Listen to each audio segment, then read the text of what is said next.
Chapter 7. She smiled at me and stepped further out from the tree she had been hiding behind. As she stepped into the sunlight, I saw she was wearing a delicate crown made out of the stems of flowers. Small gemstones had been woven into the crown and they sparkled in her hair in shades of yellow, pink, and blue. She looked like a fairy tale creature right then, and it seemed appropriate that she should have a mythological name. She had a shockingly white complexion and the top of her high cheekbones were lightly smattered with brown freckles. As I'd suspected, she was very tall for a girl and lithe as well. But she wasn't gangly. She looked like a ballet dancer, with a flat stomach and a very delicate swell of perfectly round breasts. Her bottom half was long and perfectly proportioned. What struck me most about her was her green eyes, which were almost hypnotizing.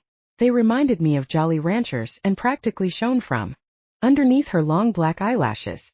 When she directed her gaze at me, I felt like some kind of target, completely enwrapped. Sybil is a very pretty name, I said. Thank you. Her cheeks flooded with a light pink blush. Sybil Foreman, after the Formans of stock. My family have lived in the village and tended pigs for as long as we have inhabited the village. Ah, I nodded. So you're pig people? Yes, I guess we're pig people, she agreed, though she looked puzzled. Well, I said, my name is Hank, but my full name is Henry Baker. But before you ask me, no, my family are not bakers. I work in a shop in my hometown in New Jersey. New Jersey. Sybil cocked her head to the side. I've never heard of that village. You wouldn't have, I said. It's very far away from here. And yet you are a noble, she asked. Not exactly, I replied. This is very new to me. I mean, I'm not really from around here. I have red blood, not blue. I saw her eyes widen and her eyebrows raise. She placed the wicker basket that she'd been carrying on the ground and moved her hands to her hips. But you can shift? She asked. Yes, I said. It's kind of an anomaly. Nobody knows why it happened. She glanced up and down at my hybrid form, and I felt like she was eating me alive with her bright green eyes. But you managed to scare those morons from the village off yesterday, she smiled. Yeah, I guess I did. Peter Carpenter and his stupid crew, she chuckled. They think that they're the watchdogs of the village, but really anyone who doesn't look or act exactly like them is automatically a suspect and a target. Yeah, I laughed. I sort of guessed that. In New Jersey they'd be called bullies. Bullies, she mulled over the word. Yes, that's a good word for them. And those guys that were trying to attack you? I asked. What about them? Brigands looking for anything they can find, she replied. Especially sage, which is a commodity right now. Because of the moat? I asked. Yes, she said as she squinted at me. But how do you know about that? I overheard them asking about it in the palace, I said.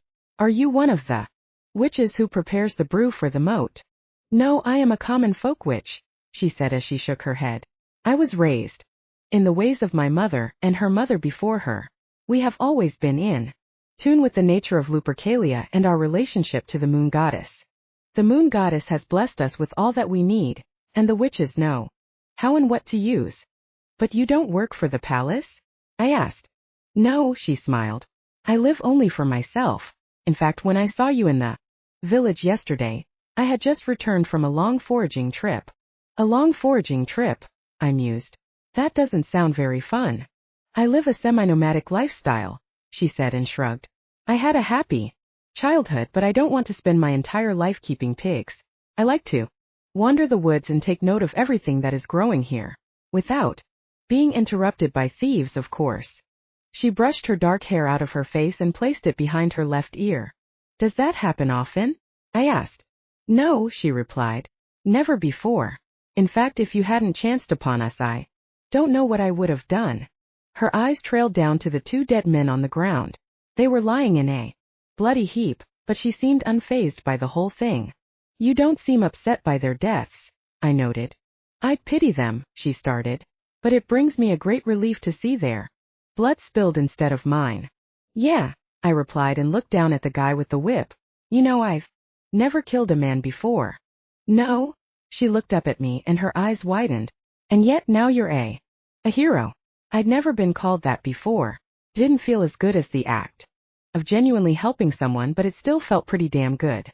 A playful smile crept across her light pink lips, and she looked directly into my eyes. What do you look like as a man? She asked. I've only seen you in your wolf hybrid form, and that is impressive.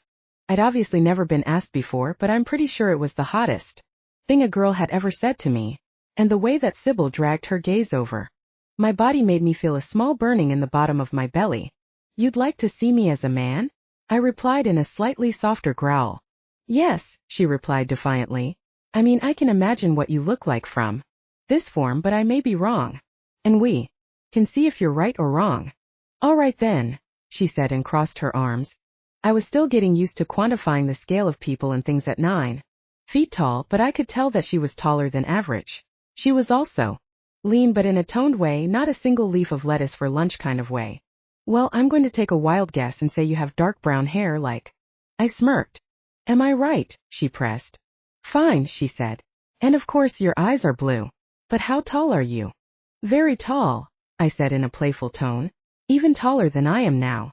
In fact, Sybil brought her hand up to her mouth and giggled. That's ridiculous, she declared with a stern look. Else about you seems so unreal, so maybe you're telling the truth. Maybe. You're as big as that tree. She pointed to an old oak tree that looked about 20 feet tall. You'd be right, I said. In fact, back in New Jersey I have to stop birds from making their nests in my hair. She giggled even more. Apparently my ability to charm the ladies had increased tenfold since I'd encountered Perdita, even though I was technically lying my ass off. Indulge me, she said as she lifted her chin and looked up into my eyes. Young lady's request. Yes, she said and raised her brow playfully. Indeed it would if I were a lady, of course. But remember that I'm a peasant witch and have never been referred to as a lady. I closed my eyes and shook my entire body, almost like I was trying to shake my form off of me. I felt my limbs soften slightly and weaken, my body tug and shrink, and then the heat of the sun on bare skin. I opened my eyes and looked down. There I was, a man in boots and leggings, but still covered in blood. Thank you, I replied. But you're still covered in blood, she pointed out. Ah yes, that. I rolled my eyes playfully.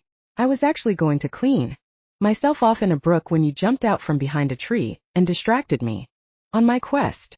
Oh well, I'd never want to distract a knight from his quest, she smiled. Let me escort you to that brook. Hand.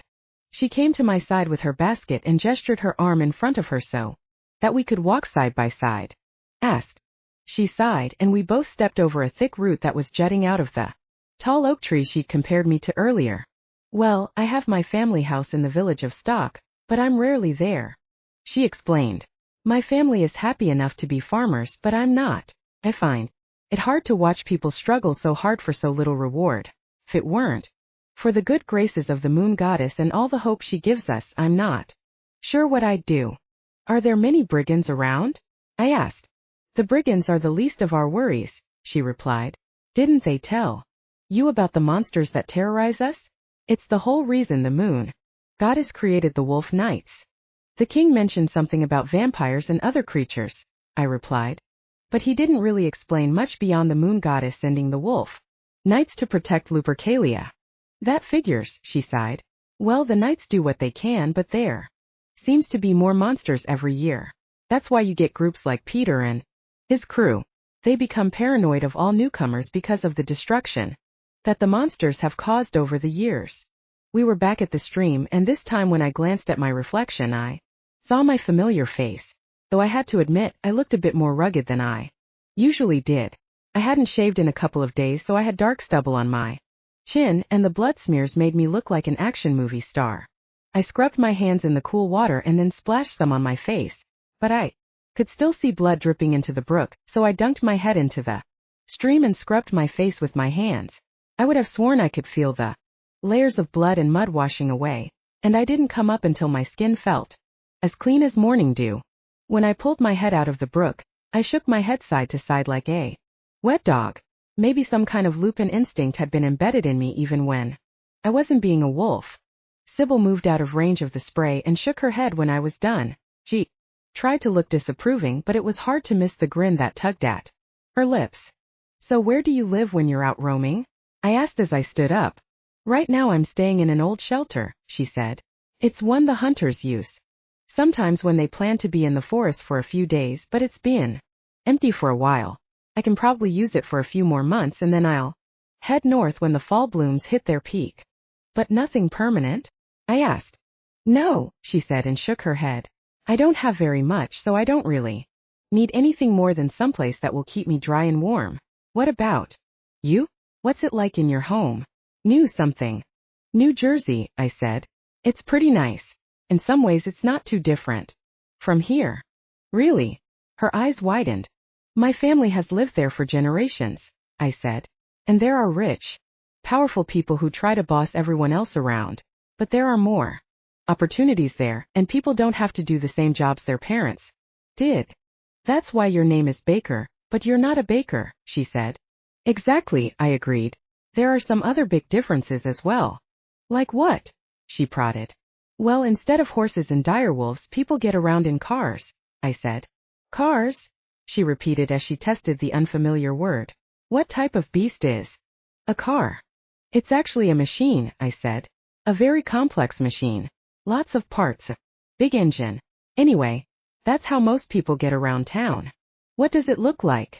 She asked in a puzzled tone. Well, I guess it sort of looks like a box with wheels, I said. I squinted as I tried to come up with a better way to explain it because box with wheels had obviously not impressed her. She looked like she was about to start laughing, but I didn't think a discourse on the internal combustion engine would impress her either. Then it hit me. Maybe the best way to explain a car was to show her one. We could pop back to New Jersey for a moment if the ring would let me take someone else along, and then we could come back here. We'd only be gone for a few minutes and then I could continue with my quest. Want to go? I asked. Where? She laughed.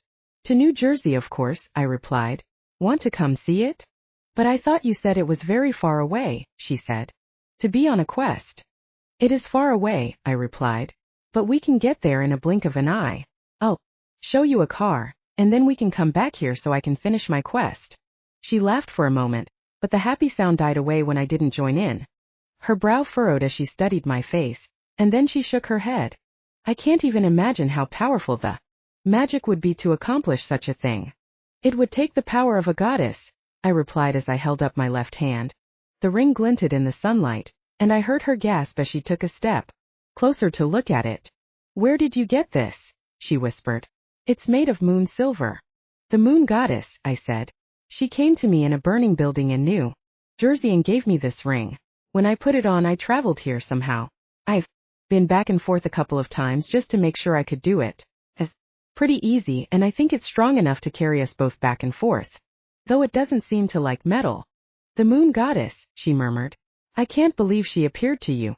Neither can I said and shrugged. But that's what happened. I don't know why she came to me, but I figure she must have had a reason. That's why I've hung around Lupercalia and why I agreed to do the quest. And if the king had ordered your death for being a pretender, she asked, I would have used the ring to go back to New Jersey and probably not come back, I admitted. At least not right away. It's a good thing he didn't execute you then, she noted. And you're right. There is a reason she brought you here. She reached for my hand, and I felt her soft fingers trail across my skin as she leaned over the ring. Her long black hair tickled my wrist and I bit my lip before I said something stupid. So, do you want to see New Jersey? I asked, though I wasn't entirely sure I could take her with me. I trust the moon goddess, she replied as she linked her arm through mine. And I would like to see this box with wheels you call a car. Great, I declared. Oh, but I should probably warn you. Feels weird when I use the ring. Like you might feel like your insides are being stretched and rearranged before being put back in your body. Is it painful? She asked. It's not painful, I said quickly. Just weird.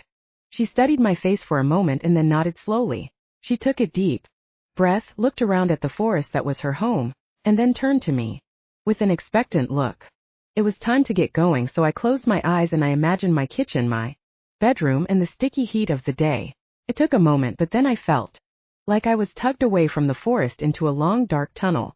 I squeezed Sybil's arm as tightly as I could because I had no idea what would happen to her if I lost my grip while we were in between worlds. There was a moment when it felt like all my limbs were being both stretched and squeezed at the same time while I hurtled through the abyss. But I was somehow floating as well, and somewhere in the infinite blackness I could almost see pinpricks of light that might have been stars. I was somehow aware of all of this even though it was over in a flash. Chapter 8. I opened my eyes and peered around just to be sure that I wasn't still in Lupercalia. The first thing I saw was the messy bed and the laptops, and then I heard one of the neighbors start a leaf blower. I was definitely back in New Jersey. Then I felt the blood practically draining from my left arm. Sybil's arm was still linked with mine, but she was hyperventilating as she dug her fingers into my skin. Crap, I said. Sit down on my bed. She looked up at me like a deer caught in the headlights, so I sat down slowly and pulled her along. She barely seemed to register that she was no longer standing, so I looked around for something she could breathe into like they always did on TV. As I leaned over to rummage around on the floor, I realized I still had my sack slung over my shoulder, and more importantly, the axe was still inside. Apparently, the limits on what I could carry with me only worked one way. Here, I said as I handed Sybil a paper bag from my dad's old pharmacy. Breath into this. Sybil stared at the bag blankly for a moment, but then she held it up to her mouth and breathed in and out. After a few minutes, her grip loosened and she was able to look around the room. Are you okay? I asked. Yes, she replied. Yes, I feel a bit better now. I understand what you mean about having to get used to that, though. Do you want some water? I asked. Yes, water. She nodded her head. I'd be very grateful for some water. Cool, I smiled. Let me just go to the kitchen. I stood up and felt the weight of my armor in a way I hadn't before. It was stifling in the small room in the Jersey heat, and I huffed as I started to pull off the chest plate and then the chainmail. It became obvious that everything we brought from Lupercalia was still with us. The chainmail, the armor, Sybil's basket. Seemed that the only restrictions were on bringing stuff back from Earth to Lupercalia, as I saw, with the gun and my phone. So, I'd have to be mindful of that in our travels back and forth between the two. Okay, water, I muttered once I was free. I walked into the kitchen, and as I pulled a Looney Tunes glass from the cupboard, I heard soft footsteps padding along the hallway. When I glanced over my shoulder, I saw Sybil standing in the doorway and staring at the kitchen. You don't have to stand there, I said. You can come in. What is this room? She asked in a small, quiet voice. It's a kitchen, I replied. How do you cook? Gas, she asked in confusion. One without going into a lecture on thermodynamics. How is that possible? She asked as she took 2 steps into the room. What? I asked. Oh, you mean the water? You can just turn it on and off, she noted. It's truly a marvel. I grinned as I handed her the glass, and she tentatively accepted. She sniffed at the water like she wanted to be sure it was safe to drink, and then she took a small sip as she placed her basket on the counter. It's good, she said in surprise. She took another, deeper sip and then looked at the images on the glass. She looked puzzled, like she wasn't sure what to think of the bulging-eyed. What deities are these? She muttered as she ran a finger over Tweety Bird. Oh, they're not deities, I said. They're the Looney Tunes. Are they monsters? She asked. I looked at the glass and then pointed to the Tasmanian devil. I guess that one kind of is. She asked. That's the Tasmanian devil, I laughed. A chalice with a devil. She smiled a very naughty smile at me. Such an item would be forbidden in Lupercalia because it doesn't pay proper respect to our moon goddess. Well, I don't think people here care too much about that, I replied. It's just a novelty item my dad gave me. So the chalice has been in your family for generations? She asked. You could say that, I replied. Had just ran a marathon. More please, she smiled. From the fountain. I flicked the tap again, and Sybil did a little jump for joy. It was like back to New Jersey might not be so short after all. I filled the glass up and handed it to her. She held her head back and gulped. I'd never seen someone just drink a glass of water with so much reckless abandon. She slammed the glass down on the counter and inhaled a deep breath. I had a vague idea that the water in our town might have been from the Pine. So, I said as Sybil started to walk around the kitchen, ready to see a car. She nodded, but she was too busy studying everything in the kitchen to be distracted by the idea of a car. She peered at the paltry contents of my spice rack, jabbed a finger at the stovetop, and then yanked open the refrigerator. door when I nodded to say it was okay. This is amazing, she declared. It's like it's winter in here. Back in Lupercalia we have to salt all our food to keep it fresh and drink the milk the same day. But you can just keep it in here. Yep, I said. Makes life a lot easier. But I haven't heard any animals, she said with a frown as she pulled her head from the refrigerator. Do you keep them nearby? I don't have any animals, I laughed. I just buy my milk at the grocery store. The grocery store? She asked. Yeah, I said. They sell everything. Milk, meat, vegetables. Whatever you want. That's amazing, she said. And what do you offer in trade? Well, money, I said. I have a job that pays me money and I use that to buy food and whatever else I need. In fact, if my sister hadn't made me take a vacation, I'd be at my job right now. And what is your job? She asked. My sister and I own a book and coffee shop, I replied. Well, mostly a coffee shop. What is a book? She asked. I sighed. Manuscripts like scrolls or codices with stories in them. But we don't have to print them by hand. We can mass-produce them with machines. More miracles, she replied and shook her head. Why would you give this up? To come to Lupercalia? How could I explain that to her, or anything about my life in New Jersey?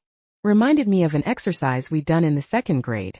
We had to explain to an alien how to make a peanut butter sandwich. It sounded easy and we'd all laughed until the teacher had started to break down the instructions we'd written. After every sentence she'd say something like, "What's a knife?" Or, "What's a peanut?" It was infuriating and impossible, and I was starting to get that same feeling with Sybil. "And what is coffee?" Sybil asked as she closed the refrigerator door. "Coffee?" I asked. "Yes, coffee," she said. "Is that like a book?" "No, you make it out of ground-up beans and add hot water and sometimes milk," I explained. "I had some this morning before I left the palace." But something in my description. "Is that what you guys call it?" I asked. "It's kind of bitter and warm," she said. "But it gives you energy. People like it in the morning because it helps them prepare for the day. I know many farmers who won't even consider working a field until they've had at least one cup." "That's it," I said with a grin. "Well, maybe not the working in the fields part, but the rest of it is definitely coffee." "So you sell moonbeans in your shop?" she asked. "Along with the books?" "Not exactly," I replied. "We brew the coffee for them and sell it in cups. A lot of people like to drink it while on their way to work or just reading a good book. That's why we sell books as well." "And people pay for this?" she laughed. "I carry a few handfuls of moonbeans with me everywhere I go, so that I have energy for foraging in the morning." Then she made her way over to the countertop where she'd placed her basket and rummaged around until she pulled out a small cotton sack with a suede drawstring. She held it up with a grin and then shook it slightly. "Are those moonbeans?" I asked. "Of course," she said. "Ava and I had tested so many different types of beans in our quest for the perfect cup that I'd lost track of the varieties. Ava at least kept a spreadsheet where she maintained meticulous notes on everything we sampled. We tried everything from Colombian to Guatemalan and even Madagascan coffee beans. Hell, we'd even tried the Kopi Luwak coffee, which was made out of partially digested coffee cherries that were then shat out by Asian palm civets. Gross, I know, but it was good even though it cost like $200. Still, it had nothing on the moonbeam brew from Lupercalia. I had to show Ava. "Sybil," I asked, "would you mind if we use some of your moonbeans to make some coffee? That is, a brew."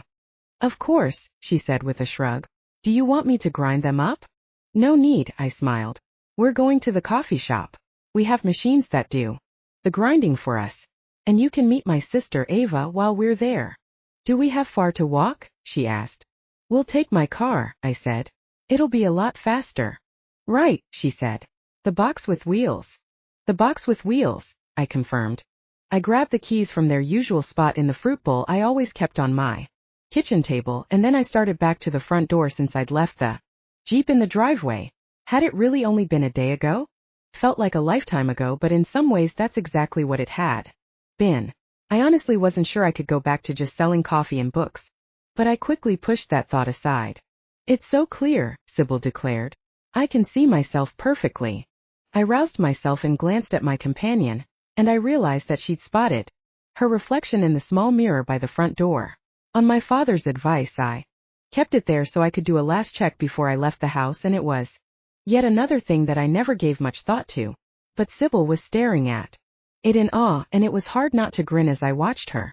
I think I got this from a place called IKEA, I said as I moved next to her. We looked like a cute Renaissance fair couple, and I wondered what my sister would say about my get-up. Well, she'd probably understand once she saw the dark-haired beauty on my arm. Shall we? I said as I opened the door and stepped back. Thank you, Sybil said politely as she stepped into the bright sun and summer heat. I followed her onto the porch, closed and locked the door, and then turned to scan the neighborhood. I almost expected Mrs. McHugh to appear and make snarky comments about our clothing, but she must have been at the country club, because the street remained neighbor-free. Sybil was staring at the houses along the tree-lined street, and she nearly jumped when there was a loud click and hiss from the neighbor's yard. A moment later, the sprinklers came on and water sprayed across the lawn. What? She stuttered. Lawn sprinklers, I replied. They keep the grass from dying off in the middle of summer. The farmers of Lupercalia would love something like that, she replied. You should see some of the systems the farmers here use, I said. This is an amazing world, Hank, she said as she turned to look at me. I really don't understand why you would leave it. Well, I guess I didn't have a choice, I laughed. But I feel the same way about Lupercalia. I mean, there aren't any shifters here, for one thing. Really? She furrowed her brow and looked puzzled. So you have no shifters? At all? Nope, I replied, none at all. There are stories about werewolves and such, but they don't really exist here. That's... She started, but she didn't seem to know how to finish that statement. Yeah, I agreed. It sort of takes some of the magic out of it. I thought about a late-night documentary that Ava and I had watched when we were kids. It had been about skinwalkers, and it had left us both scared. Absolutely shitless. It didn't help that there were tons of deer in our part of Jersey, and every time we spotted one on the lawn in the morning, Ava and I were convinced the poor animals were really witches coming to eat us. Ava had gotten so obsessed with the idea that she started drawing pictures of a deer eating us even during art class at school. The principal had to call my parents in to ask if everything was okay at home, which had put an end to our late-night viewing opportunities for the rest of the school year. That must be your car, she said and pointed to the Jeep that sat in my driveway. It is, I said as I led the way from the porch. I walked to the passenger side first, unlocked the door and held it open for her to climb in. It might be hot inside, I warned. It's been sitting in the sun for a whole day. She peered inside the Jeep, and when I offered her my hand, she accepted it as she climbed inside. She still had her basket on one arm and she tried to hold her skirts up with her other hand, so it was not an easy maneuver to pull off. But she finally made it into the seat, and I pulled the seatbelt across her shoulder and clicked it in place. For your safety, I said when I caught her eye. If you hit your head on something at the speeds we'll be traveling, you could seriously injure yourself. Then thank you, she said as she tugged slightly on the seatbelt. She placed her basket on her lap, and I slammed the door shut. Thought I heard her make a little peep when the door shut, but she smiled at me nervously through the window.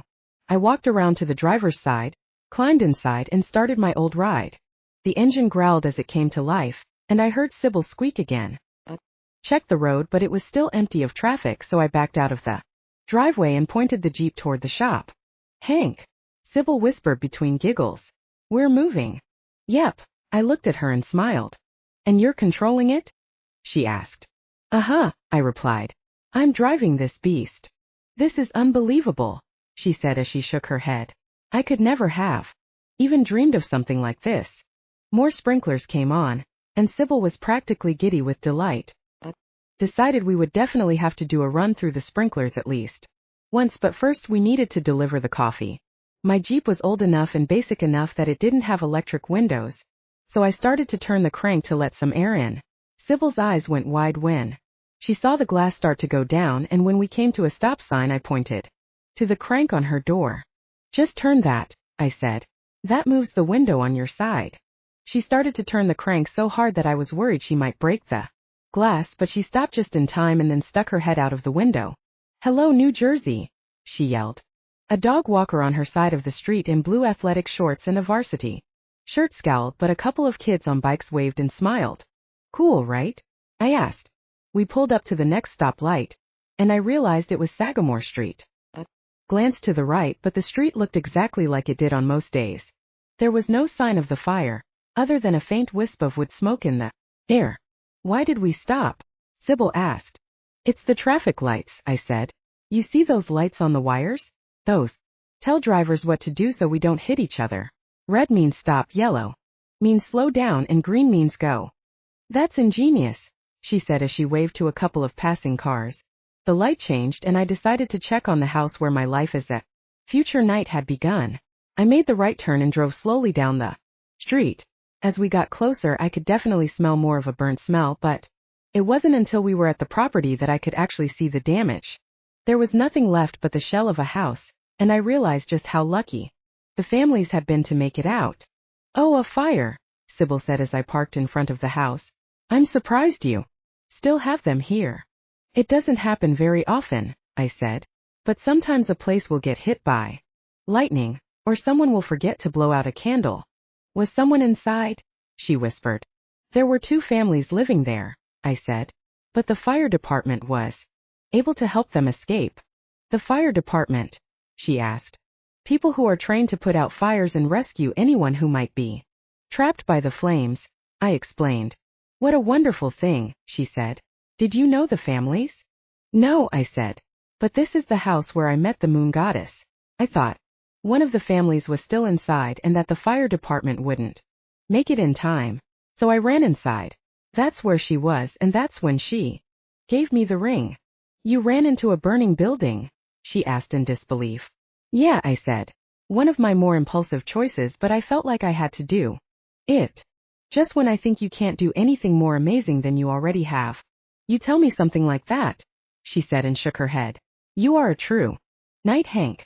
That's why the moon goddess chose you. Thanks, Sybil, I replied as I felt a blush creep up my cheeks. I don't know why I wanted to show you this. I guess I thought you'd like to see where the moon goddess is hanging out on Earth. She laughed so happily that I felt myself grin in response.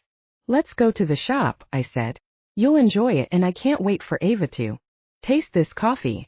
Sybil nodded and stuck her head out of the window again as I pulled back into traffic and headed toward Main Street. I made a right and drove past the shops that had been there forever.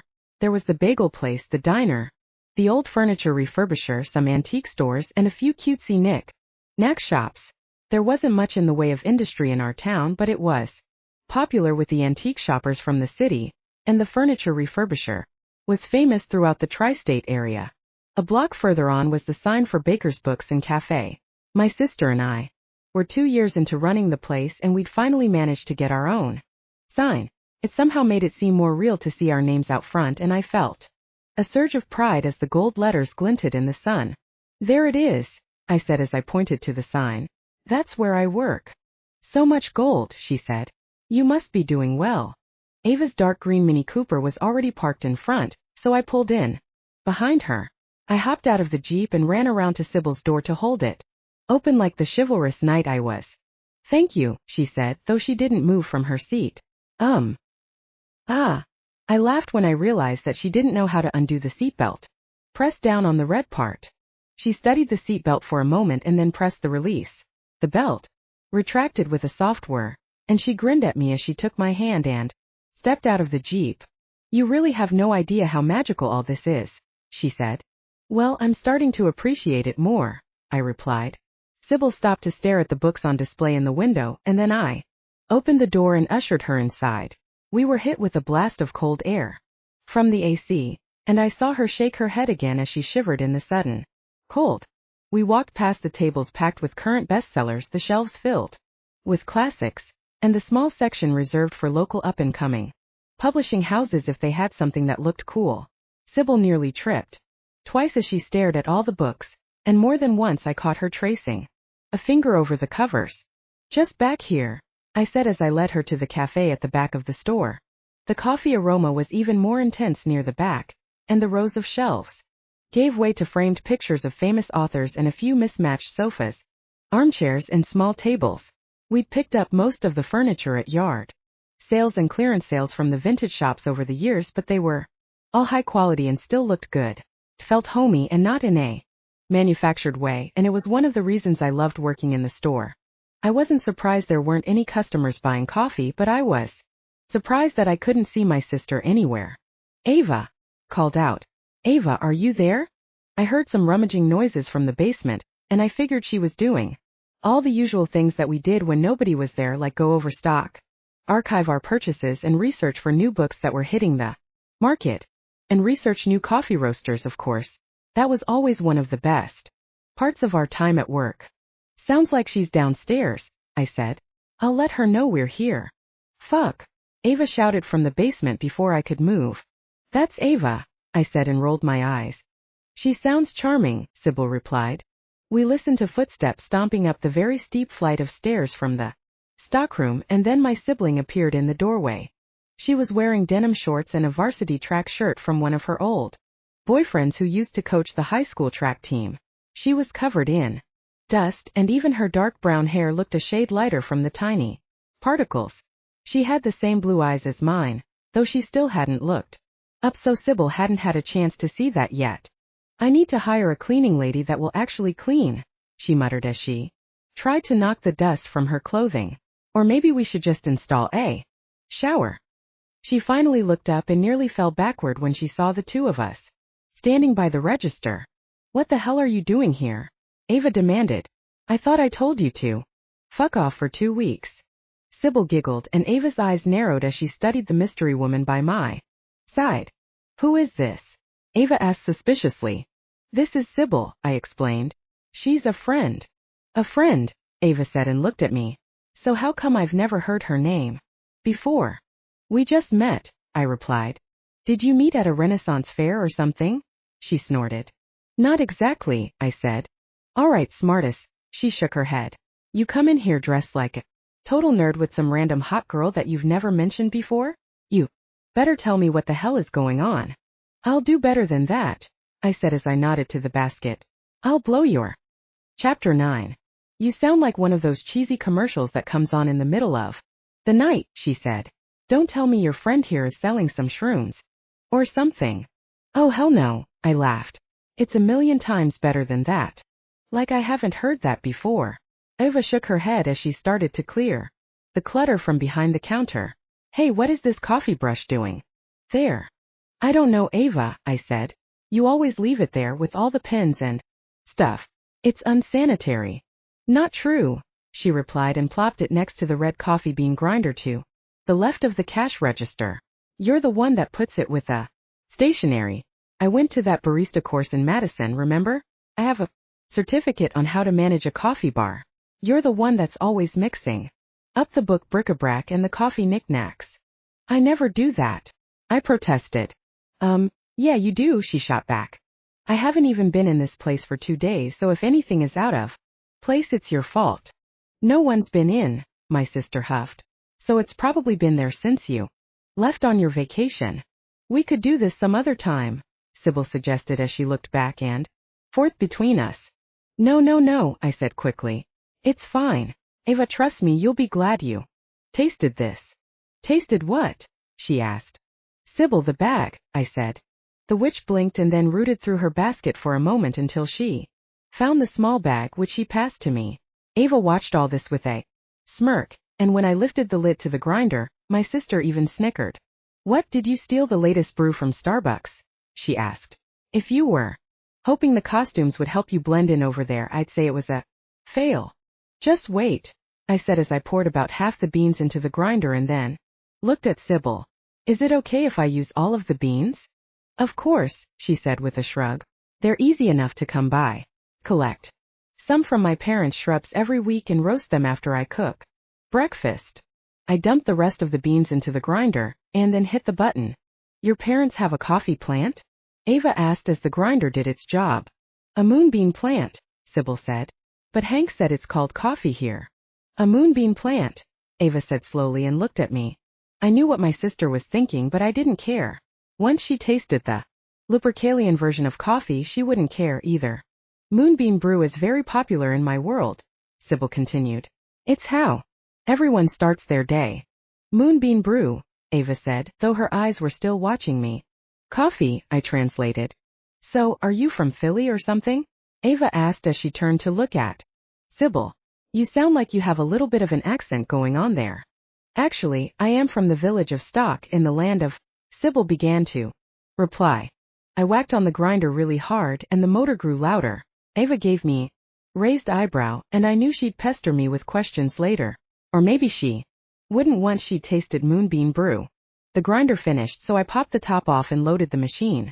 The heavenly smell of moonbeams filled the small store even before it started brewing, and I saw my sister sniff the air with delight. That was good, because then she wouldn't ask me anything else. Where'd you get that ring? Ava asked.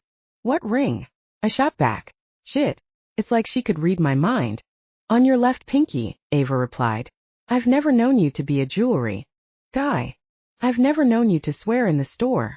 I shot back. What? Ava said. The ring is from the moon, Sybil started to say. Festival. I smiled and gave Sybil a wink. Ava's brow wrinkled as she looked toward Sybil, but Sybil was clever enough to nod and smile like that was exactly what she'd been about to say. Moon festival? Ava asked. Oh, so that's why you guys are dressed like that. Is it like a music festival or something? It's like a music and art festival, I said as I turned on the machine. It's, Sybil can tell you about it. It always took a minute for the espresso machine to warm up, and there were always a few unpleasant banging noises involved as well.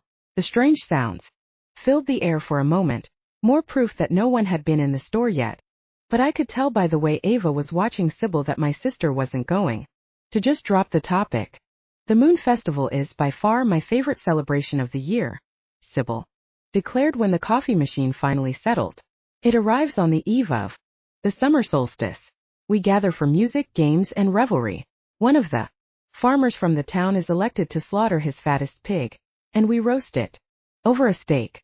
Us with her bounty. My sister blinked, and I could tell she was trying to decide what was the weirdest thing in that whole description. She looked at me, then looked back at Sybil and shook her head again. Okay, Ava nodded. But wasn't the summer solstice last month? Sybil looked at her blankly and then inhaled. Then her face softened as she obviously figured out what she was going to say. It was like watching an idea come to someone. Flooding, I said. In the Pine Barrens. Lots and lots of flooding. Huh, Ava nodded and shrugged. Well, it looks like you found something fun to do on your first day off, little brother, even though you're back here at work for some reason. The machine made a sputtering noise, and coffee started to pour out into the mug in a small exact stream. I watched Sybil and Ava's faces as the smell permeated the room.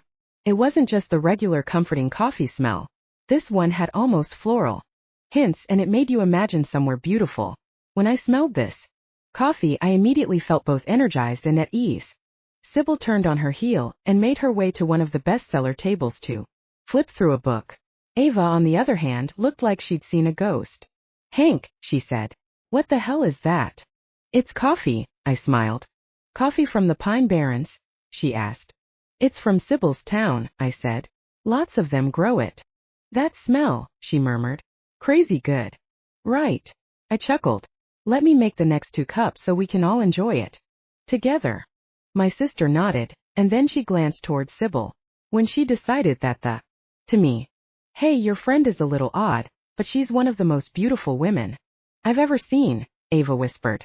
She looks like she could be on the cover of Two, I replied. No, seriously, she whispered. But hold that thought, I said as I started the next cup of coffee. I'm just saying be careful, Ava said. Are you sure this stuff is safe? It's from the Pine Barrens after all. It's safe, I said and laughed. Trust me. Christ, my sister sighed. So how many cups of this have you had so far? This smells even better than the poop coffee, Ava said as she watched me prepare the next cup.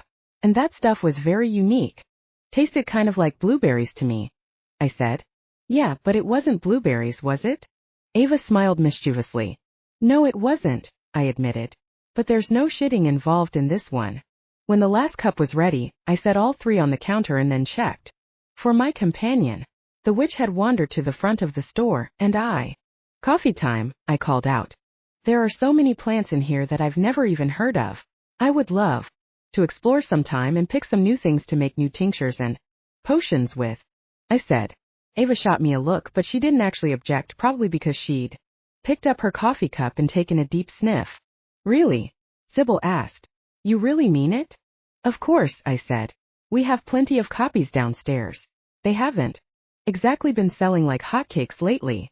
In fact, I couldn't remember the last person who bought a botanical dictionary from us, if anyone had ever even bought one in the first place. People liked action, romance, and whatever the New York Times told them would either optimize their productivity or make them a better person. Oh, Hank. She looked down at the book and back at me. This is the most treasured gift. I was killing it in this whole night business. All right, Ava said. I'm glad that someone is getting so much joy out of that. It's been on the shelf for months, but this coffee smells amazing, and if you guys aren't going to start on yours, I'm going to be rude and drink mine without you. It's strange to drink some of the moonbeam brew when there's no work to be done, Sybil commented as she picked up her cup. Speak for yourself, Ava replied. I've been hauling boxes of a hardcover memoir that's slated to come out next week all morning. The basement is full of them. Oh, is that the one about the bear guy? I asked. But Ava didn't respond.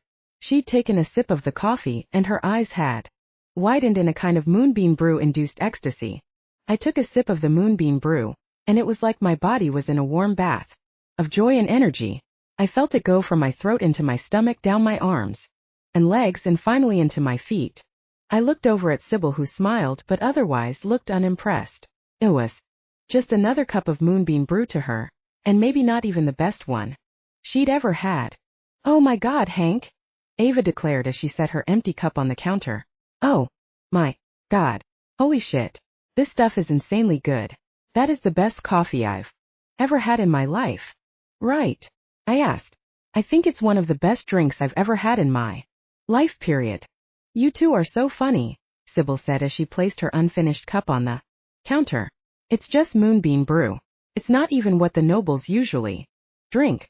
Knights sometimes do because of all the fighting and such, but it's really just a commoner's drink. What? Ava asked in confusion. What the heck are you talking about, Henry? Is this some sort of cosplay thing you've gotten mixed up in? Yeah, I said and slurped down the rest of my coffee. That's exactly what it is. Sybil just likes to stay in character even when we're not, on location. In the Pine Barrens? Ava looked at me suspiciously. Or is it a lake? Well, a little of both, I said. See, they send us on a quest and we have to go to different places to complete it. So Ava looked back and forth between us again, but Sybil seemed to understand that it was best just to go along. The witch smiled at my sister and then started to flip through the book again. Fine, keep your secrets, Ava huffed. But that really is some amazing coffee. I can't believe no one's discovered it before now. They don't have a lot of visitors, I said and then caught myself. Okay, this just keeps getting weirder, Ava replied. And everything you say only raises about another 10 questions in my mind, but I'm willing to let it slide because of the coffee. Your shop is amazing, Sybil said as she looked up from her tome. I've never seen so many books in one place before. And to think that you sell them to anyone who comes in. Ava gave Sybil a puzzled smile before turning to me. You going back to the Pine Barrens? My sister asked. We are, I said. There's a quest I have to finish. Please don't say any more, Ava sighed as she held up her hand. Just promise me you'll bring more of those beans back with you, as they say in Twin Peaks. That was damn good coffee. I thought you'd say that, I laughed. So you two are off on a quest? Ava asked. Is this supposed to take the rest of the day, or will you be back later? Oh well, not sure how long the quest will take, I said as I realized I still had to find the Cyclops, kill it, and bring the loot back to the king. So what are your dinner plans? My sister pressed.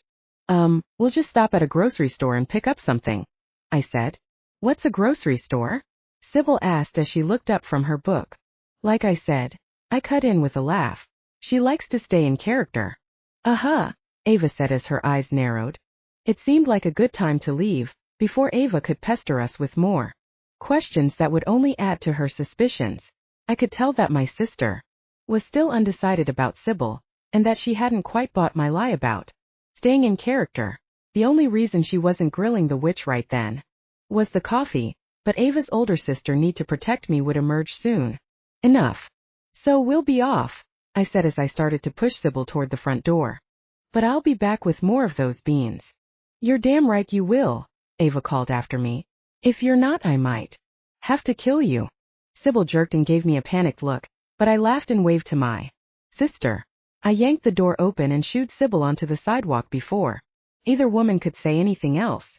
She said she would kill you, Sybil hissed. She's kidding, I said. It's just her way of letting me know how serious she is about those moon beans. I could put a hex on her, Sybil said. No need, I replied as I ushered the witch back to the Jeep. She really does love me, I promise. Sybil looked back at the store one more time and then climbed into the Jeep. When I opened the door, she managed the seatbelt on her own, so I went around to the other side and climbed into the driver's seat. Tell me about his grocery store, Sybil said as I turned the key. It's a place to pick up food and supplies, I said, but like really big and packed with all sorts of things. I'd like to see it, Sybil said. If it's like the rest of your world, it must be well amazing. I can't seem to think of any other words to describe it. All right, I said and laughed. I guess we have time to go to ShopRite before we head back. I waited for a couple of cars to go by, and then pulled back into traffic. We passed 3 more antique shops, the police station, and a donut shop before. Since it was summer, there were hanging baskets of ferns and flowers on display, as well as bright bouquets of sunflowers. A display of seeds had been set up near the door next to an impressive stack of watermelons. I have to see the plants, she declared. Of course, I agreed as I pulled into a spot. I'd barely put the Jeep into park before Sybil was trying to unfasten her seatbelt and open the door at the same time. I shook my head as I undid my own belt, and then I climbed from the Jeep to help her down. She'd managed to open the door by the time I made it to her side, but she accepted my arm as she stepped out of my ride. Sybil dropped my arm as soon as we stopped in front of the plants. She drank in the variety of plants on display, and then reached up to touch a dark purple petunia. They're so soft, she murmured. They're like velvet. She then made her way over to pots of daffodils and buried her nose in the flowers. When my father and my mother were married, he presented her with daffodils, Sybil said. They're considered good luck at a wedding ceremony, which is why most people are married in the spring. I think June is supposed to be the big wedding month here, but I'm not sure. Why, I said. I don't think it has anything to do with flowers. Maybe it's just a nice time of year. Oh, what's this? She picked up a small cactus. That's a cactus, I said. I've never seen anything like a cactus. She poked one of the spikes. Ouch. Are you okay? I asked as I checked her finger. Sometimes the tip gets stuck in the skin. I think it's okay, she said as she leaned into me. It only hurt for a moment. I've never seen a plant with so many thorns. They grow in deserts, I said. The thorns are to keep bugs and animals from stealing the plant's water that it has stored inside. I know you're tired of hearing me say this, but that's amazing, she laughed. I'm sure there's something similar in your world, I said. Maybe you just haven't seen any yet because no one from Lupercalia has explored that far. Maybe, she agreed and then gave me a mischievous smile. Maybe you could be that person. I haven't even finished my first quest yet, and now you're sending me off to parts unknown, I said and shook my head. Someone who wasn't very sure about themselves might think you were trying to get rid of them. I'm not trying to get rid of you, she said. I only mentioned it because you're probably the only one who could do it. She gave me another smile that set my blood singing and my heart racing. It was all I could do not to wrap her in my arms and push her against the wall, but I made do with a quick kiss on her lips. I thought for sure she'd pull away or reprimand me for being so forward, but she only giggled when I stepped back. Do you need some help? A squeaky voice asked. I glanced over and saw one of the teenage employees watching us. He was probably about 16 and he looked awkward as hell. His eyes lingered a little too long on Sybil, so I stepped in front of the witch and gave him a not-so-friendly smile. We're good, I said. Just checking out what plants you have. Yeah, sure, he mumbled and then wandered off to collect some stray carts. I want to see the food, Sybil said. That would be inside, I replied as I led her to the entrance, and then the door slid open. Hank, she said as we stepped into the cool, refrigerated air. How did the door do that? It has motion sensors, I said. It can tell when people are standing near. Does it know other things about me as well? She asked as she looked back at the door. No, I laughed. It's a machine, it's not alive or anything. You have so many machines in New Jersey, she said. I shrugged and started to tug her toward the bakery. There were always free samples to be had, and it was always one of my personal favorites. But as we passed through the cereal aisle, she stopped and pointed to one of the boxes. There he is again, she said. I took a closer look and saw that she was pointing to a box of limited edition Looney Tunes Rice Krispies. And on the cover of the box was a Tasmanian devil, with his hands wrapped around Tweety Bird. That poor little creature. A look of genuine sorrow came over her face and she shook her head. He really is a cruel devil. If I'm being honest, I said, I was always kind of freaked out by Tweety Bird. His head is too big for his body, and besides they're not real. They're just cartoons. Cartoons? She asked. They have something to do with your car? And no, I replied. They just sound similar. She looked up at me and shook her head again. Come on, I laughed. Let's see if there are any good samples today. Happily, the sample table was still up, and a woman with blue rubber gloves and a hairnet was passing out samples with a smile. She looks frightening, Sybil whispered.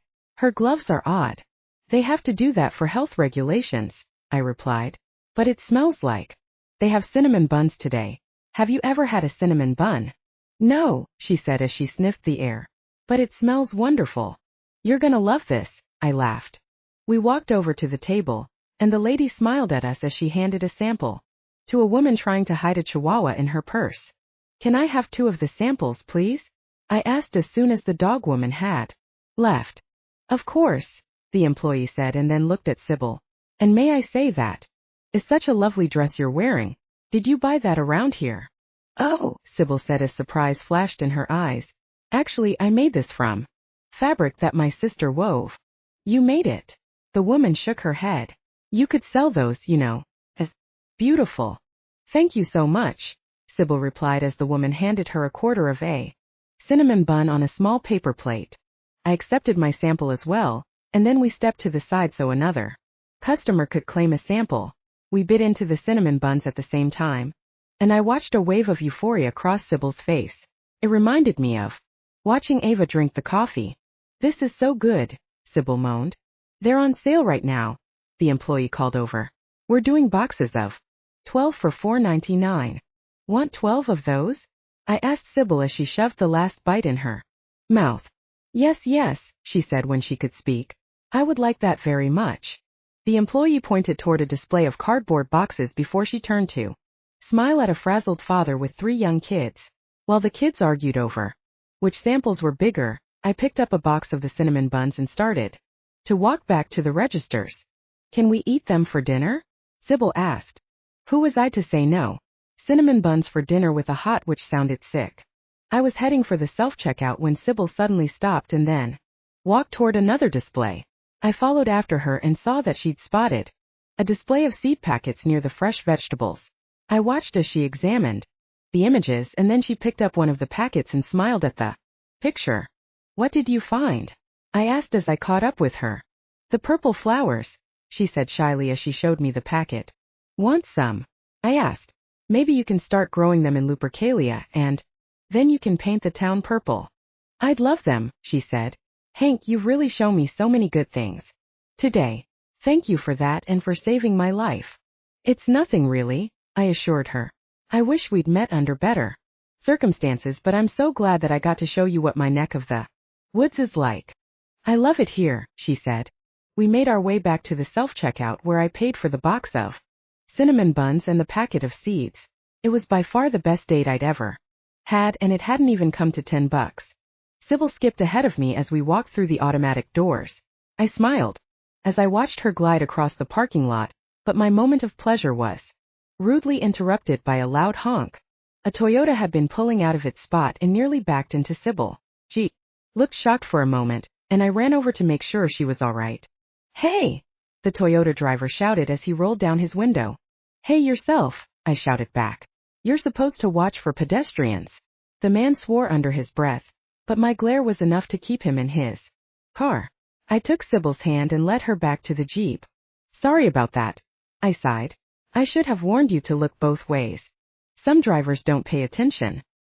He was very rude, she said. That's not uncommon around here. I laughed.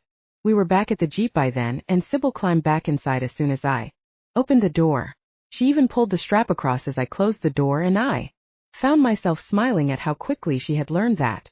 I still had the box of cinnamon buns in my hand when I took my own seat, but before I could put them on the back seat, Sybil snatched the box and placed it in her lap. Then, with her delicate hands, she pried it open and detached one of the cinnamon buns from the rest of them. Want one? She asked with a smile. Sure, why not? I answered, and she handed me the cinnamon bun and plucked another one for herself. We sat in the hot car munching our cinnamon buns while the icing melted and coated our hands and chins. I looked over at Sybil and she looked so delighted that I didn't care how sticky my Jeep was. FFF, she said through a mouthful of bun, and then she swallowed. We don't have anything like this in Lupercalia. It's all the artificial ingredients and preservatives. I smirked. They're addictive. The what? She asked distractedly through another bite of bun. Never mind, I laughed. You're probably better off not knowing. I licked each one of my fingers clean of the icing before I popped the keys in the ignition. Then I pulled out of the parking lot and turned right to take the shortcut back to my road. This has been such a wonderful day, Hank, Sybil declared from the passenger seat as she tore off another cinnamon bun. It's been the most incredible day. It's no trouble, I replied. This is just what every old day looks like. In New Jersey. Lupercalia seems so boring in comparison, she replied. Not to mention dangerous. I feel so safe here with you even though there are dangerous drivers and doors that can sense things. Well, this doesn't have to be the last time we hang out here. I smiled. Now that I knew I could travel with another person, I could bring Sybil to Earth and also spend time on Lupercalia. And even better, I could bring some of that coffee back to Ava like she asked. If we could find enough of the beans, the profit would be insane. We could sell it at some ridiculous price just like Starbucks and there'd be almost no cost to us. It was perfect, and I'd have an excuse to keep returning to Lupercalia even after my 2 weeks of vacation were up, which I suddenly realized was exactly what I wanted to do. We were nearly back to the house when I realized Sybil hadn't said anything in a while. I glanced over and saw that she was starting on her third cinnamon bun. You gotta slow down, I laughed. Remember how you felt when we traveled. Here, if you eat too many of those at one time, you'll feel sick again. If I'd had these, I'm sure it would have been better, she smiled. I parked the car and hopped out of the driver's seat. When I went around to the passenger side, Sybil had already opened the door. I looked down at the handle, which was covered with melted icing. I'm a little sticky, she said. I can tell, I said, and once she'd hopped out with her basket and the buns, I slammed the door behind her. I'll clean it later. She polished off the cinnamon bun as we walked up to the front door, and she gave a cute little burp as she stepped into the house. You full? I asked with a laugh as I closed the door behind us. Very, she said. I feel like a queen. We headed for the kitchen, and while I debated where to put the last of the buns, Sybil went straight to the sink and started to rinse the icing from her hands. It was too bad I couldn't bring modern plumbing with me, but the portal wouldn't let me bring either the gun or the phone, so I had to believe that modern pipes would be out as well. So what could I take back? Clothing seemed okay even if it was modern, and Sybil had brought her basket through no problem. I'd been able to bring my armor from Lupercalia, and I assumed I could take it back along with Sybil's packet of seeds and the book. My tentative conclusion was that it was mostly one way I could bring anything from there to Earth but couldn't bring Earth items back with me. So many strange creatures you have in New Jersey, Sybil said as she wiped her hands on one of my Marvel kitchen towels. But you don't see any of them on the street. Nope, I said. They exist only in stories here. There aren't any cyclops running around the forest or hoarding gold. That's good, she said as she folded the towel and then looked at me. You've got that look. That look? I asked in confusion. The one that says you have a quest to complete, she sighed. I guess this means we're returning to Lupercalia. We are, I agreed. We returned to the bedroom where I slid back into my armor. Sybil waited until the tin can plate was back around my chest before she linked her arm through mine again and gave me a nod. I really hope I don't throw up all those cinnamon buns, she said. I did warn you. I laughed as I pictured the forest where I'd met Sybil. The world turned black, and New Jersey disappeared into a vortex of darkness. We were being stretched like saltwater taffy, and the cinnamon bun definitely didn't help. Suddenly, I felt my face in a mound of cool dirt and moss. Sybil's arm was still squeezed around mine, and I heard a small cough. We were back in Lupercalia. Chapter 11. I used the same mug from the night before, though I couldn't remember if it had been cleaned or not. Not that it really mattered, and when I felt the warm energy wash over me, I knew that I was ready for the day. You said it's farmers that mainly drank this? I asked. Yep, she replied. So that they have the strength to keep going in the fields throughout the day. In the warmer months like this it's okay. The sun rises early, and although it can get hot, you can move into shade. In the winter months though, the sun doesn't rise until practically 9 in the morning, which is terrible for farming. You want to be able to get up and go. Makes sense, I agreed. When I'm at my parents' house, I make my father and brothers a cup every morning before they go out to tend the pigs, she added. And there's nothing that will incite any visions in this particular brew, I hope. I asked. No leftovers from last night? Of course not, she said in a serious voice. We don't really have time for that on a quest day, I'd think. Just checking, I smiled. What are you putting in your basket? Just a few healing herbs, she answered, and neatly folded in the last of the little bags she had laid out. In case you or I get hurt on this journey. And, of course, some more moonbeams just in case. Perfect. I took one last survey of the little hut in case I'd forgotten anything, and spotted the botany book I'd given to her back in Jersey perched neatly on one of the shelves. I smiled. It was nice to know that she valued the things I'd given her. I'm ready to go when you are, I said, and propped the front door open. Cool spring breeze wafted in through the door, and I suddenly felt eager to run through the woods again. I think I have everything, she said as she scanned the shelves again. Okay. I'm ready. I stepped outside and Sybil followed. She pushed the door shut and the old hinges creaked in protest. Isn't there a lock for this? I asked. What if thieves come and steal your stuff? Don't worry, she assured me. Nobody usually comes through here anymore, and even if someone does happen upon this place, they won't find anything of value. Besides some herbs and books. What about the lamb's ear sage those men were asking about? I checked. That must be worth some money now that the king is having such a hard time finding it. In my basket, of course, she replied. But I doubt they cared much about that. They probably had their eye on attacking whatever young woman was walking through the woods to defile her in some way. Men like that are assholes, I said. I know they're horrible people now, she sighed. But I also know that they didn't start out that way. Most are good people who fell on desperate times, and that led them to dangerous places. What kind of dangerous places? I asked. Oh, you know, she trailed off. Being in leagues with vampires, trading dangerous herbs, and doing work for other dark beings. There've been vampires and dark creatures in Lupercalia for centuries. I remembered vaguely what one of the brigands had said about the werewolf knights being inept and privileged, and that they hadn't actually managed to succeed in wiping out the vagrants and evil creatures for as long as they'd been around. Why is that? I asked. What do you mean? She turned to me, and I heard a bird twitter in the background. Why haven't the werewolves been able to conquer the beasts? I asked. I don't know much about the war efforts, she sighed and shrugged. I'm just a peasant witch. I'm hardly someone the king would consult with, but perhaps.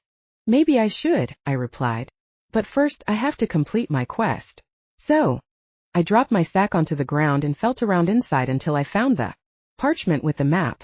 I pulled it out, and Sybil stepped closer as I unfolded it. So where in the forest of Thoth are we now? The witch pointed a narrow finger to a spot in the woods. We are right here, she said. Sure enough, the tiniest stream had been drawn in with a single stroke of blue ink. Okay, I said with a nod. So where are the caves? Up there, she said as her finger moved to the upper corner of the map. Perfect, I said, and I rolled up the map again. Slung it around my back again. So, Sybil hummed and then looked at me. I would never ask that of you, I teased. Are you ready for the most amazing thing you'll ever see? You're no automatic door, but I never get tired of watching this. She smiled. Sorry I can't be an automatic door, I replied, but maybe I can just save Your kingdom from all the monsters that have been plaguing it for centuries. I heard her giggle as I prepared for my transformation. I liked the shaking technique that I'd picked up from Charles, and so I closed my eyes and shook my head back and forward, falling onto my 2 front legs as I did so. Heat and energy pulsed through my body, and I felt like an engine revving up. I was powerful, deadly, and fast as fuck. I was the Great Wolf. Gosh, what a change this was to working in a cafe back in New Jersey. Not that I was ungrateful of the cafe, but this quest was the perfect time off. Now, the woods were my stomping ground. Instead of brewing bizarre vanilla concoctions for the regulars, I had been divinely ordained to slay evil creatures. I felt pretty damn satisfied with myself. Don't worry, Sybil said as she climbed onto my back. Start heading northwest, and if we start to veer off course, I'll put you on the right path. To acknowledge her instructions. When she was settled, I started to run toward the northwest, though the path wasn't as straight this time. We bounded between trees and dodged around ancient stones, and I could hear every leaf that crunched beneath my paws and the animals that scurried to get out of my way. I took a deep breath and smelled the morning dew, a nearby rabbit, and a mix. I was starting to appreciate just how a dog's sense of smell was their version of reading. If I'd taken the time to smell a tree, I would have been able to tell you every creature that had passed by in the last couple of days, and when they had done so. Mind if we slow down a bit? Sybil called out after we'd traveled several miles. There's a stream to drink from over there. I slowed down to a trot and lifted my nose up into the air to sniff. It could. Such a good puppy you are. I heard Sybil giggle from behind me. The stream materialized, and like the last one, the blue-silver water gently burbled as it ran along the stream bed.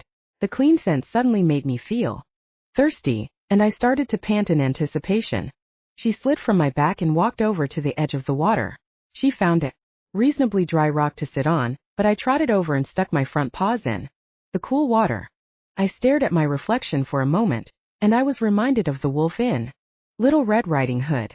I had big teeth, big eyes, and I looked like a predator that could take down a bison on a snowy day in Yellowstone. I was the biggest, baddest fucker around, and it felt good. I dunked my head in the cool water and took a long drink. For a moment, all I could hear was the gentle flow of the stream and my own tongue as I lapped up the water, but as soon as I lifted my head, I could hear the birds singing and the gentle wind once again. I pulled my head back up, and the sound of birds and the rush of woodland air hit me again. But there was something different as well, and my ears swiveled. There had been a sound, I knew that much, but it hadn't sounded like any of the usual animals in the woods type sounds. The witch looked around nervously, and I could smell the sudden scent of fear on her. She glanced around at the surrounding woods and then looked at me. I couldn't talk, but I could make an almost imperceptible whine to let her. A look of relief spread across her face, and she inched closer to me. I just heard a rustling, she whispered. I think it was in that direction, but I'm not sure. I pawed at the ground as I looked toward the trees that she pointed to. Quickly.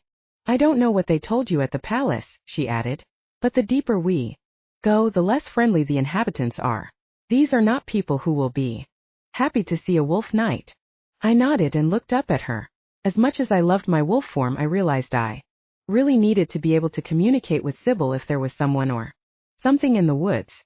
And besides, if there was a vampire or cyclops about to attack, then I would probably need to be in my best battle form if I was going to protect both of us.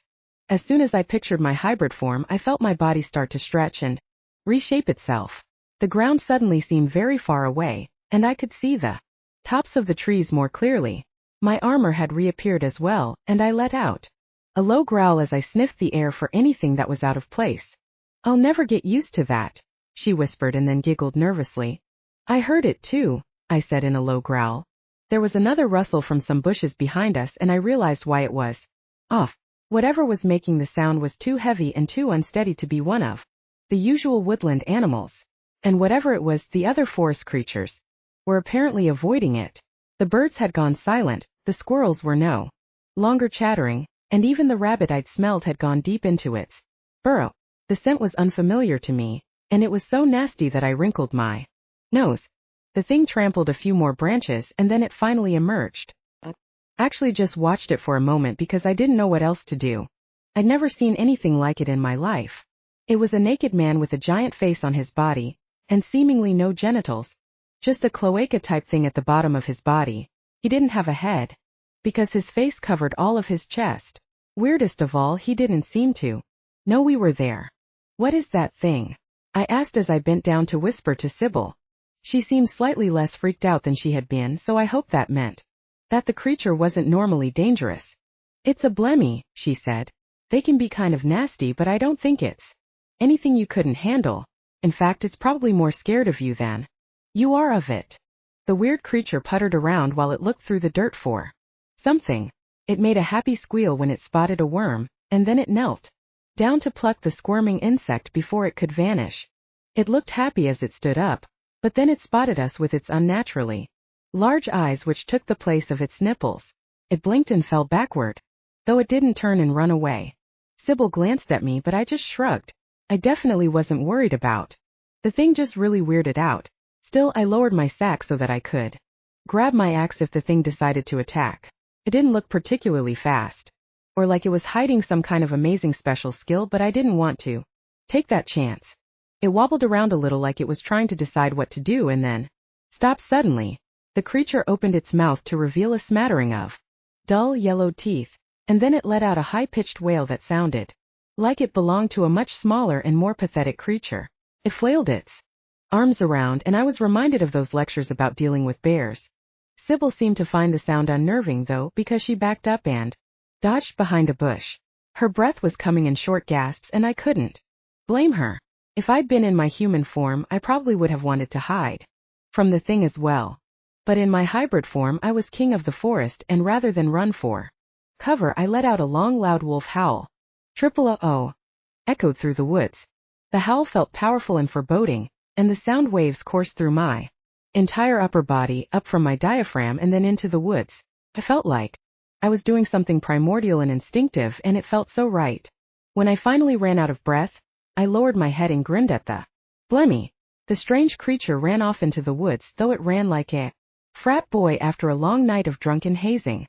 It smacked into a couple of trees and finally dove behind a bush several hundred yards away. I heard it crash into the ground and then its frantic breathing as it tried to pull its face out of the dirt. Well, that was quite a show, Sybil said as she reappeared. I never thought to try to scare one away by howling at it. It was nothing really, I said as I scratched behind my right ear.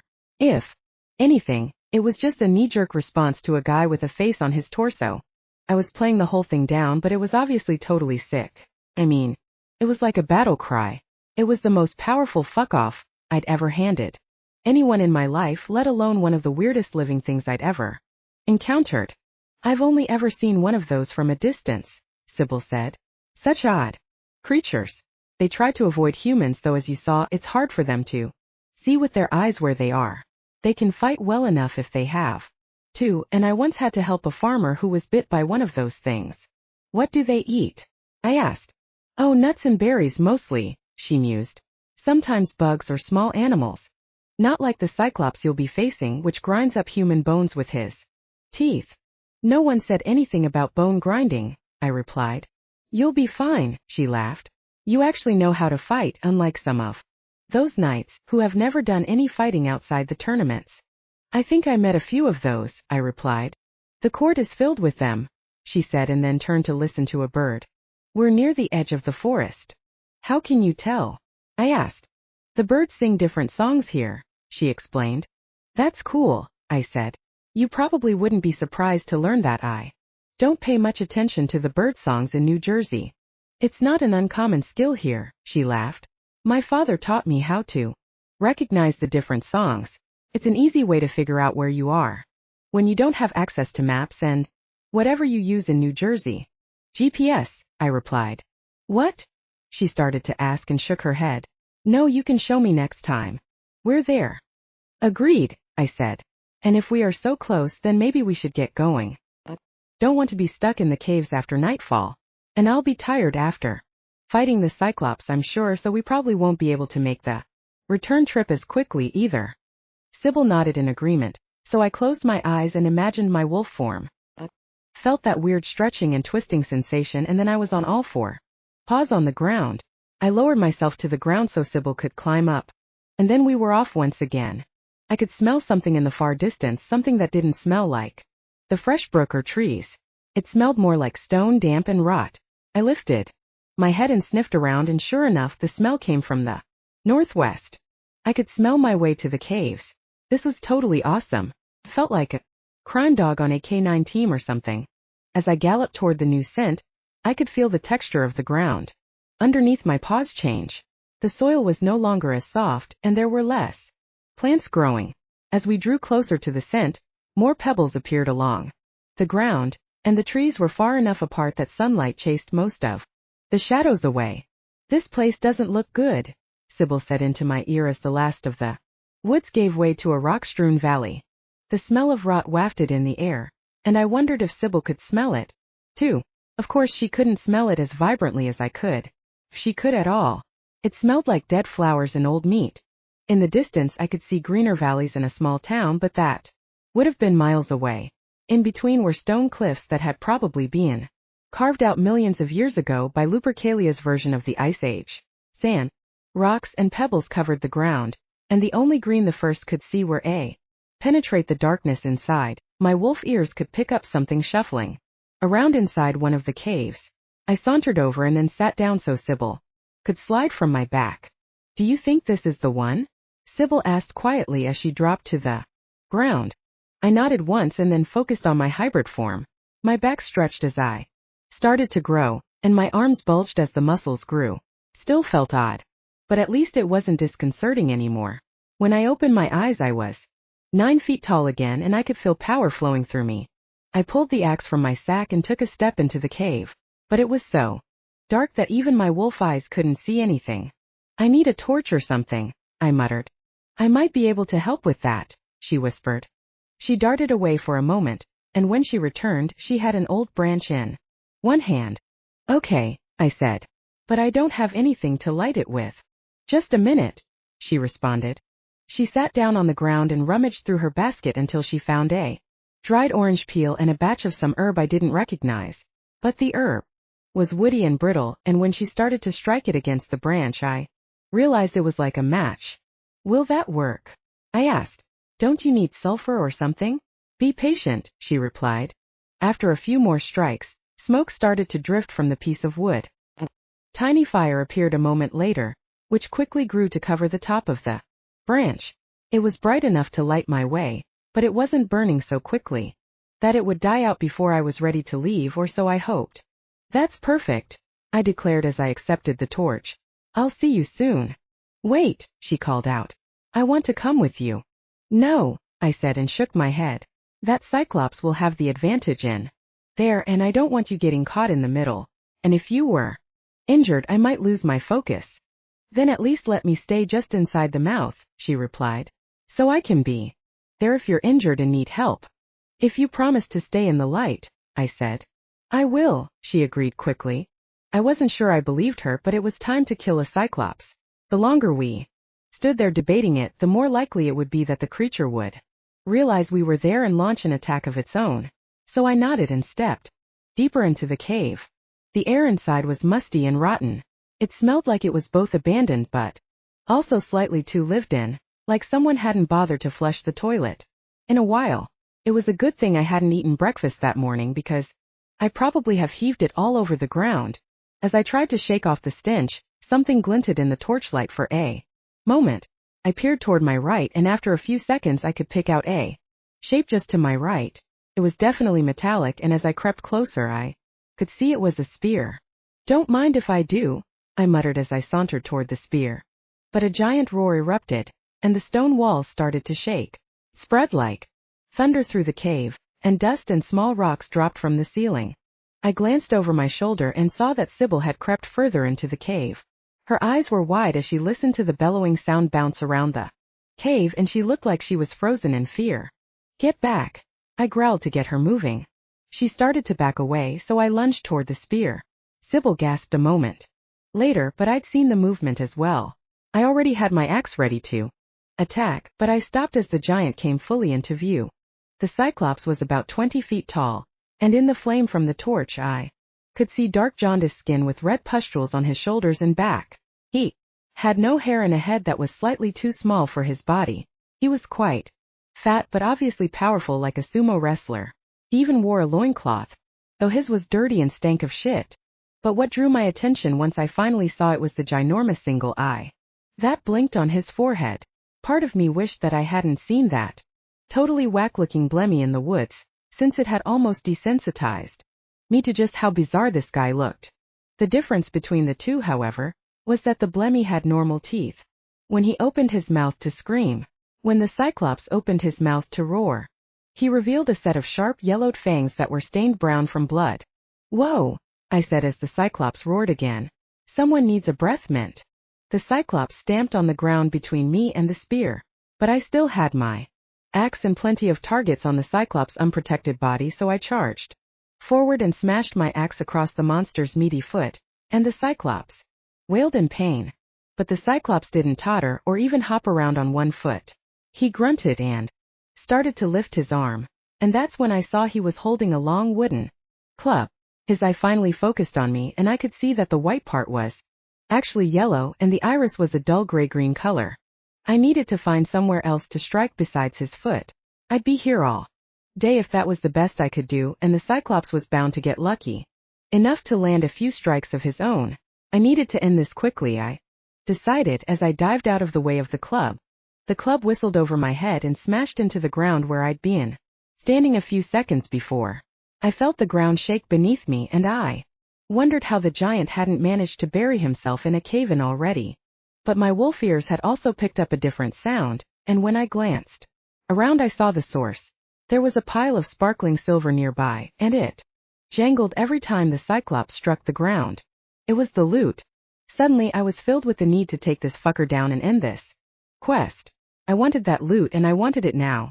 But first, I needed to kill the Cyclops, and my eyes found something besides the spear that would help with that.